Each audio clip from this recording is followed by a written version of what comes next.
my community of creative people is not being served well by this kind of information and treatment, and I can do it better. Welcome to Midland Money Mindset, your weekly dose of inspiration and insights to ensure you enjoy each step of your journey. Whether you're saving for the future, planning your next big adventure, or simply looking to add more joy to your life, you've come to the right place. Now, let's dive in. For so many self-employed creators and entrepreneurs, tax season feels like chaos. Confusing rules, fear of mistakes, and the nagging sense that money was never meant to be this stressful. But imagine a world where taxes actually empower you to live your purpose. That's exactly what today's guest, Hannah Cole, makes possible. A working artist turned tax expert, Hannah founded Sunlight Tax to help creative, mission-driven professionals transform financial confusion into clarity and confidence. Through her Money Bootcamp, top-rated Sunlight Tax podcast, and her new book, Taxes for Humans, she's proving that when you understand your money, you can change your life and even the world. I'm Larry Sprung, your host for the Midland Money Mindset and founder and wealth advisor of Midland Financial. Let's dive into the show. Well, I am super excited today. We have Hannah Cole, a tax expert, and who doesn't love taxes? I mean, it affects us all. So we'll be spending a lot of time on taxes, but welcome to the show, Hannah. Thanks so much, Larry. It's great to be here. Yeah, so listen, we're going to dive into and spend a great deal of time today on what you're doing today within your tax work. But before we do that, can you share with our listeners, they're always interested in the entrepreneurial journey. What was your entrepreneurial journey? What led you up to the point of being a tax expert? Sure. Yeah. Well, I'm a total weirdo. I'm a professional painter. So I've got my MFA in painting, in art school, and I'm still a painter, still working at that. But basically, I had such humiliating experiences working with my dad's accountant. And I also got answers that didn't feel right especially about whether my art was a hobby or a business. And I just did not trust or believe what I was being told. And so ultimately it sent me back to school for accounting. I was just like, my community of creative people is not being served well by this kind of information and treatment, and I can do it better. So that was my journey. So was your dad an entrepreneur? Is that something that's kind of been ingrained in you throughout, or no? I would say not at all. I mean, my parents are both professionals, but no. My father, I would say that he's an architect, and he does have he had to figure out the business side of running a creative operation. So I do feel like there's some insight I've had from that. My mother's a doctor. She never had the slightest interest in entrepreneurship, so didn't get it from her. So you're breaking the mold. You're a first generation entrepreneur, it sounds like. I would say so, for sure. So, I mean, listen, this was a huge undertaking for you to kind of pivot or add on to what you're currently doing in being an artist, and then going back to school to kind of learn taxes. Mm-hmm. I mean, was it as simple as not being able to get the answers that you wanted, or was it a combination of that as well as wanting to also help others in your position, or was it really something else? What really motivated you to become a tax professional? Because it's clearly a 180-degree pivot from being an artist, I think. It definitely is, although we all need to do our taxes, including artists. I think I saw something, and I think people in your audience will relate to this. I just saw a need that was going unaddressed. I have this community. I mean, artists don't go to work, in an office every day. They're often solitary. And so we are huge community builders, and we share resources with each other. And I had asked everyone I know if there was a good tax person, and no one had one. So it was just like a really organic need that I myself felt and knew that my community had. And I just spotted it. And I thought, I am trained in speaking to people with empathy and understanding the value of what they do. And the accountants I'm speaking to do not have that skill. I think I can bring this skill to this area if I learn it, of taxes, and help people who are creative, people who feel sort of unseen by this industry. I can help those people kind of feel included and be able to access this information. So that was really what it was, like spotting a need. Why do you think there's this feeling of being unseen, by the accounting profession? Because I tend to agree with you, because we'll talk about it a little bit more in a minute, but we work with a lot of authors, and I feel like they've kind of expressed similar things to us, not understanding, not really being there. So what was it for you, and why do you think this is? Yeah, I think it's fear. If you look at the kind of person who goes to study accounting and you look at the kind of person who goes to study art, these are about as opposite of a personality type as you could possibly get. I mean, one of them is doing something incredibly risky and bold, and where they're going to be a weirdo and they're going to stand out like a sore thumb. And the other person is trying to not stand out at all, kind of blend into the woodwork, do something very sort of where the path is very prescribed. I mean, they're just really opposites. And so I think a lot of accountants, and it's not because they're bad people, truly, I just think they have absolutely no understanding of what an artist is like as a person or is doing every day in their studio. They just do not know the culture at all. One of the things, you specialize in working with self-employed people. And what are your best maybe 2 or 3 tips for those that are self-employed when it comes to taxes and thinking about that? Yeah. I think, first of all, having a separation between your business account and your personal account is probably the best thing everyone can do to just help their accounting be easier, their headaches be smaller. Right. So that's really important. And then it's only reinforced as you go up the food chain and your business grows. So if you go out and form an LLC, then the separation between your business and personal accounts becomes mandatory as opposed to optional. So it's just a good idea from day one. The other thing to be aware of is that your income when you are running a small business, just a solo business, is subject to self-employment tax. That's a key area where a lot of people, because we don't have a tax education in this country, which I think is a little bananas. Yeah, I agree. People don't know about self-employment tax a lot of times until they suddenly get a tax bill that is a bunch higher than they actually expected because they're only thinking about income tax. And so knowing that self-employment tax is 15.3% of your profit, and that's going to pay for your Medicare and Social Security, that's really important to factor in anytime you're doing those back of the envelope calculations about what you might. And then even on top of that, when you're doing those calculations, quarterly taxes are a thing. So if you have income from your business, even if it is sort of side hustle level, you need to be thinking about paying quarterly taxes. When you are actually making enough to make a living on, then quarterly taxes are mandatory, not optional. So that's an important thing to get your head around as a small business. Yeah, I think those are great points. And I can't impress upon people that separation of the business and personal is huge. Just having a separate credit card, a separate bank account, just putting everything separately, makes things a lot easier for you or whoever's doing your taxes, number one. And number two, it'll just make your life easier, especially come tax time when you have to sort out what's a business expense and what's a personal expense. Because you could take a lot of time and effort and energy trying to sort that out at the 11th hour when taxes are owed. So, oh my gosh. And I'm not coming from a position of superiority here. Like, I have been that person with a highlighter, like in the final moments, like, I think that trip to Home Depot, I think that was from my studio. I'm not sure. Yeah. It's so stressful. And when you have all your expenses coming out of the business account, you know that they're all business expenses. So it's just so much easier. Agreed. So with all the bad advice out there, and there is a lot of bad advice out there, including, a crazy amount of misinformation swirling on TikTok, for example, how can people make sure that they're asking the right questions of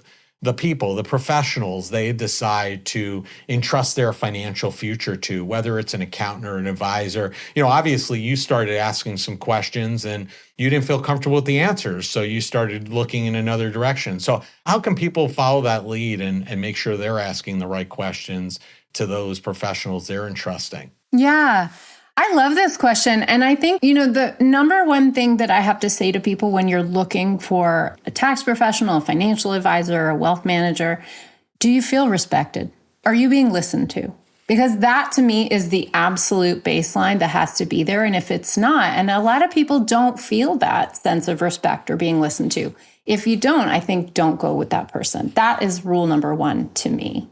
The second thing is that there is so much advice swirling around on the internet. And the thing is, even if that advice is accurate for a certain person, you might not be that person. Right? So like I've seen on Instagram, I get served these ads, and I know a lot of others do. Like, you might save a whole lot of money if you form an S Corp, right?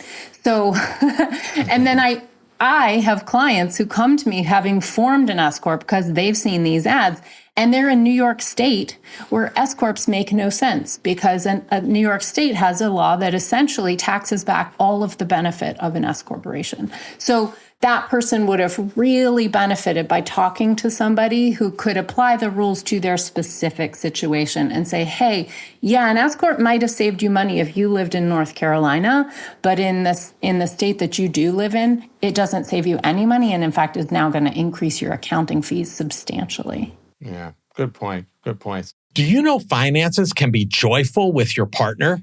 We created a fantastic guide for couples to start their journey surrounding their finances. Head over to Midland.us/couplesjoy to download your free copy today. Don't miss out. Start bringing more joy into your financial conversations. Now, one of the things I've heard you say also is you talk about tying your financial health to tax day, right? Tax filing deadline. How can people use tax day as a financial checkup of sorts? Yeah.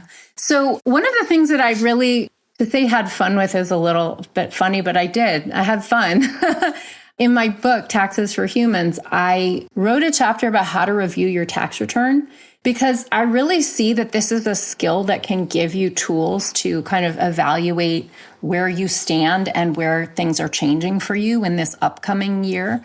And most of us don't ever get an education on how to review our tax return. So just like knowing a couple key numbers on your tax summary can help you kind of have a baseline for like, what is my tax rate? What am I going to owe this year for quarterly taxes?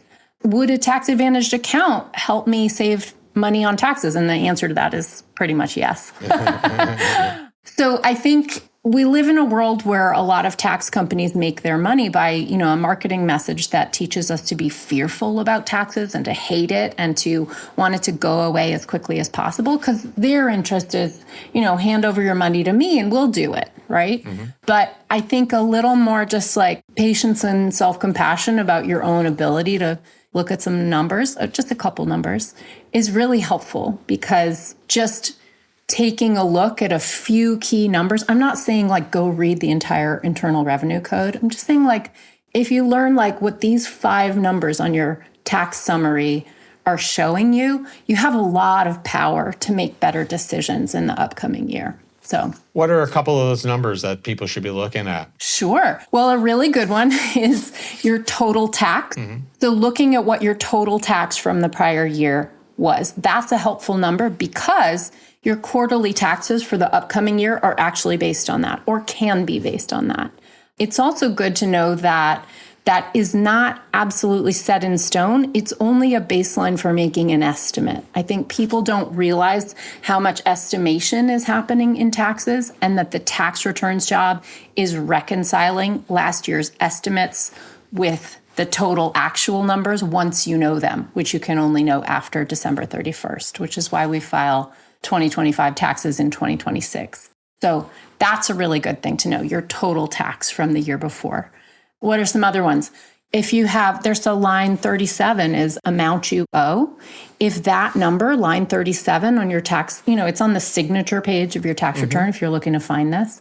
Line 37, amount you owe. If that number is greater than $1,000, it means you're required by law to be paying quarterly taxes this year.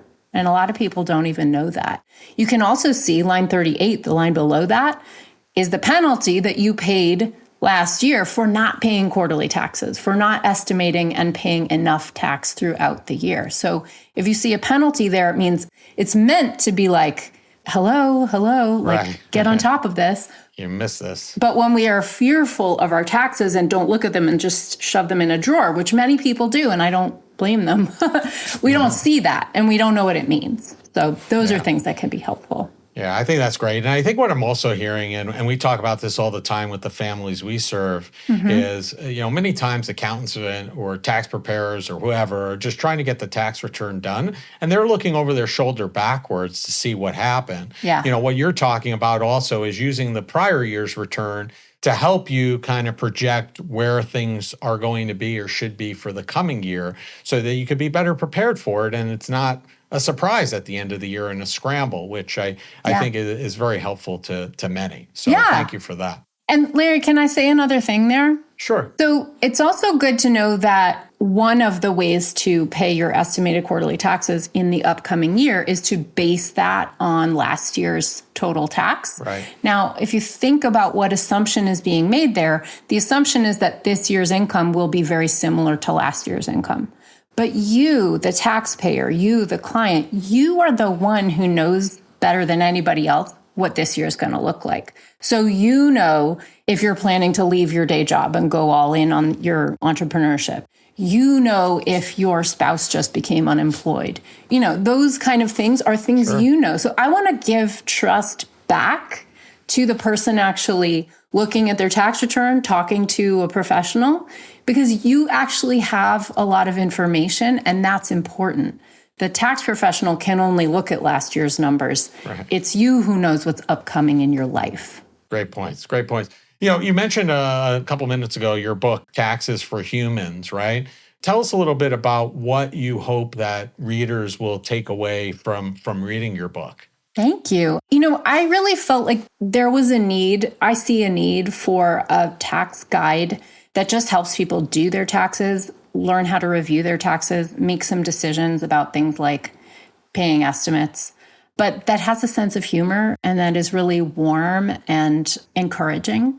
I just wanted to get away from that sort of shaming feeling that a lot of people, especially, authors, people doing creative work, we tend to feel sometimes just because of an offhand comment we may have heard one time in a financial professional's office. So I just want people to have that feeling of like, oh, I'm much more capable than I realized. This isn't as terrible as I've been trained to believe it is. I can do this. That's really what I want people to feel. Yeah, it's not really crazy. It's, once you have a framework for looking at it and understanding it, it's easy. And like you said, it's not like you have to go through the whole 30 or 40 or 50 page tax return to understand it, a couple of numbers, and you could be empowered to really glean a lot of, if not all, the information you need. So absolutely. Thank you.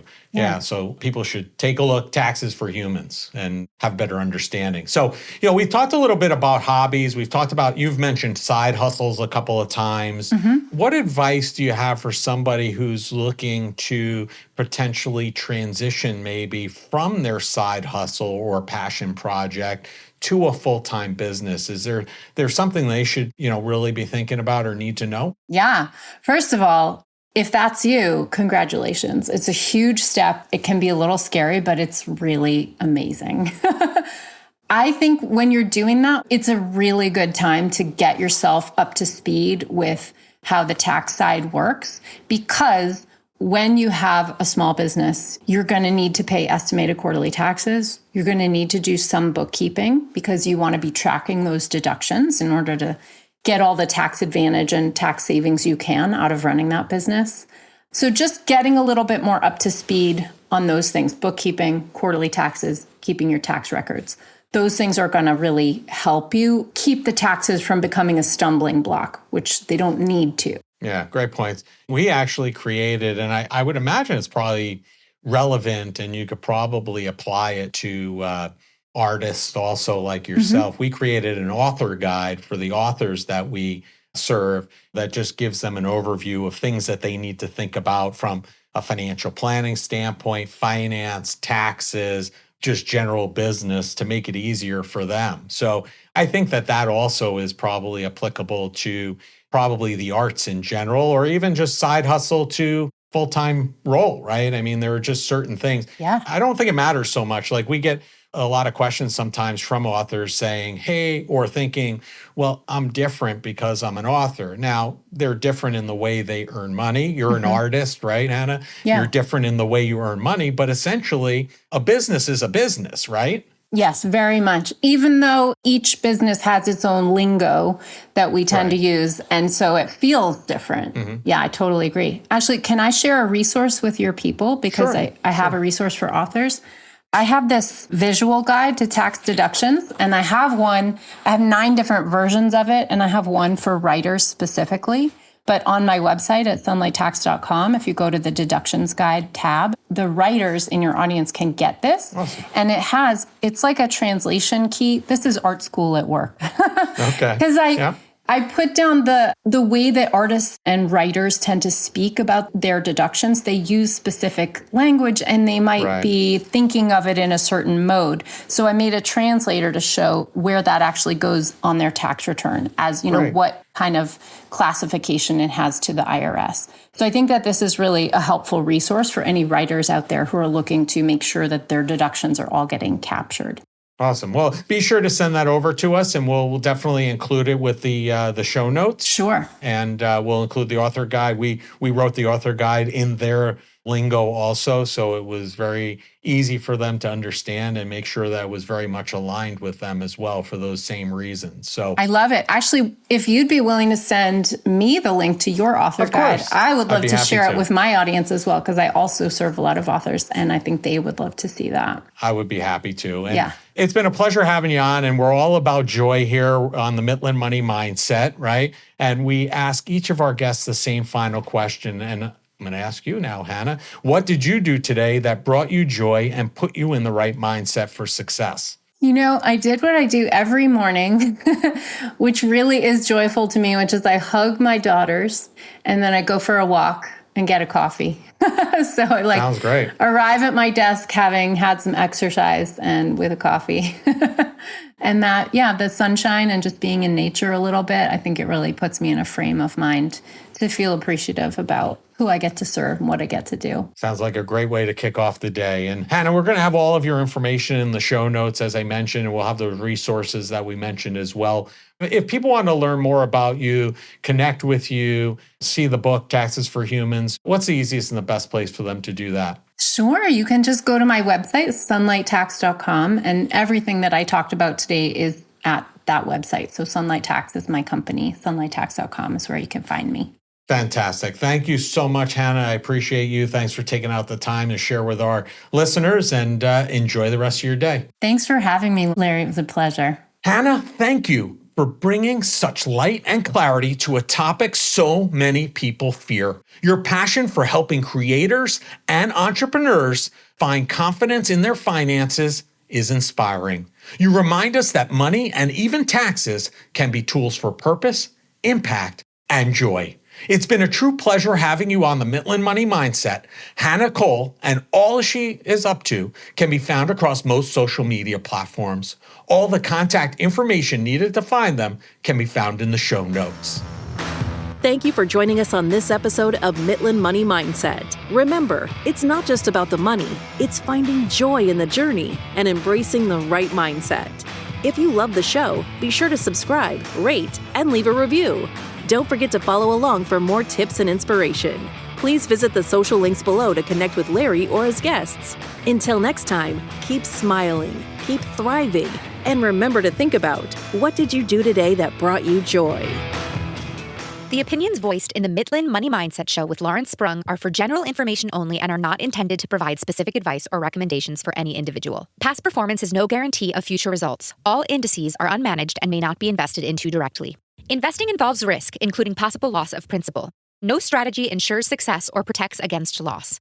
To determine what may be appropriate for you, consult with your attorney, accountant, financial or tax advisor prior to investing. Investment advisory services offered through CWM LLC, an SEC-registered investment advisor. Guests on the Mitlin Money Mindset Show are not affiliated with CWM LLC.